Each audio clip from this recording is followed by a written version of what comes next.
It's been a while since I visited the main Cannon plot. I was coming back from Anniston today, stopped by, and a very kind gentleman helped me find where my grandfather, grandma, and other relatives were buried. At the end of this clip, there's a short sequence that shows how to get there in the future.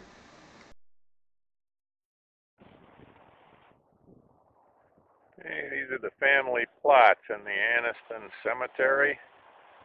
Lily Mae Carter is the wife of Thomas Cannon, the oldest boy of Joe Cannon. I knew Uncle Tom well. He was quite a character. And here's Helen B. I never knew. It says here she's spelled with two L's. I'm not sure that's correct. She died in 1926. My mother would have been 7 years old when her mom died. Only 41 years old. 7 children. And this is my grandfather, Papa Joe Cannon. He was born 1883 and lived to be 67 years old. Died in October of 1950. I was 6. And I have one very clear memory of him when he carried me alongside the hill at Palmetto Drive out to see a pig that he was fattening for a family kind of get-together, barbecue, whatever. But we didn't get to go to it because we were called away to go home to tend to my great-grandpa who had a bad spell.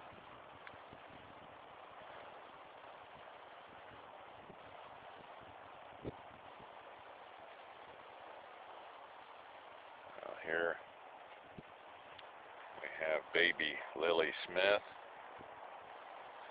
Lily Larita was her middle name, as Billy Smith often told me, and she died in infancy, just a little over a month old.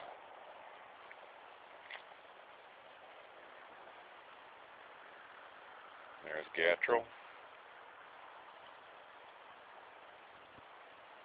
Died October 11th, 1994. Only 55 years old. That's something.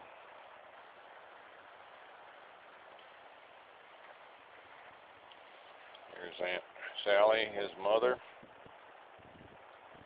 Sally Cannon Smith. Died 74 years old. July 1990. We had moved down about a year and a half before, and I spent quite a bit of time with Aunt Sally, but she was kind of on the way out at that point in time.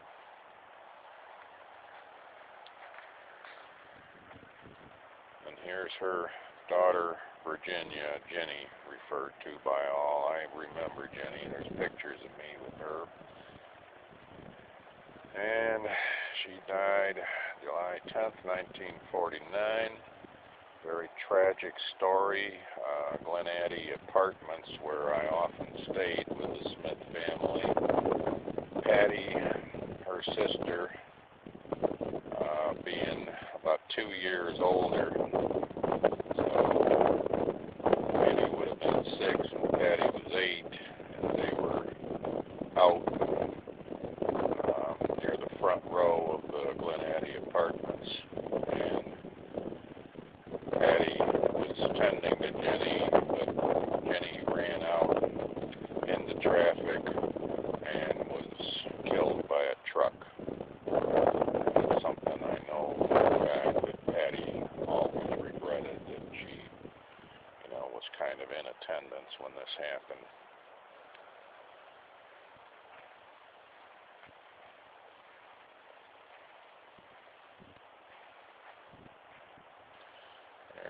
got my buddy Ronald John.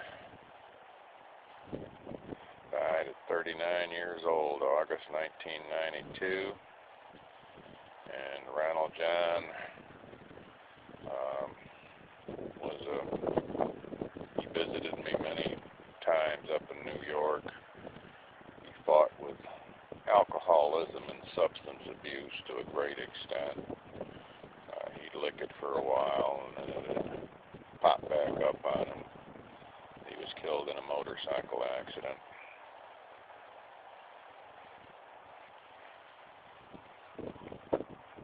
Billy Steve, I do not remember,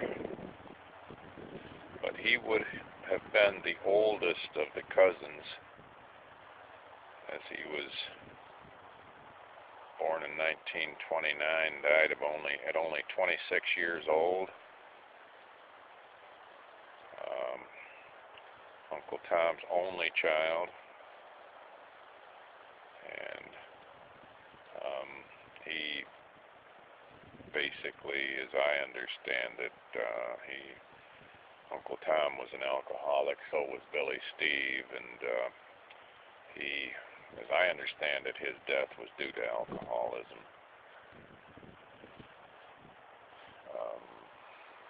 Now, over here, I think the last one in the family plot, it's hard to read, but Jerry H. Holloway was born 1931 and died 1932. April to January, and almost surely he would have been Uncle Herschel and Aunt Lucy Holloway's child, probably first child. No, he wouldn't have been the first child, born in 31. Betty was born before that. So was Naomi, more than likely. Maybe Johnny. Betty is 79 or thereabouts, so that would 69 and 11. No, he would have been the oldest. He would have been slightly older than Betty. And for future reference in terms of how to find the way here, I've been here before, lost my way.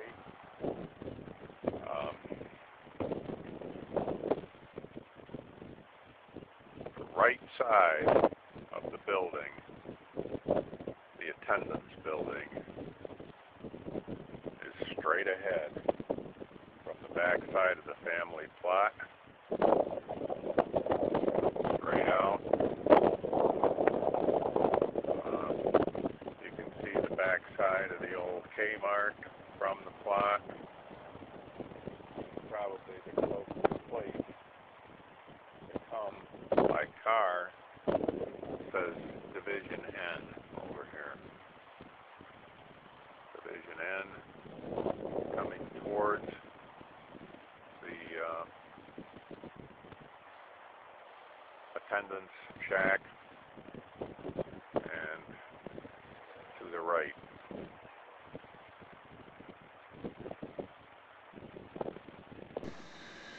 Come down the road that aims straight at the attendance building. It goes alongside section N. There's a large stone with Kilgore on it, and find that Kilgore stone. It's just before the raised plot, and come right down that row about 30 yards. That'll take you to the Cannon plot. I intend to update this video at a later point in time with the other section where Aunt Dot and Uncle Joe were buried, and Danny, if I recall correctly.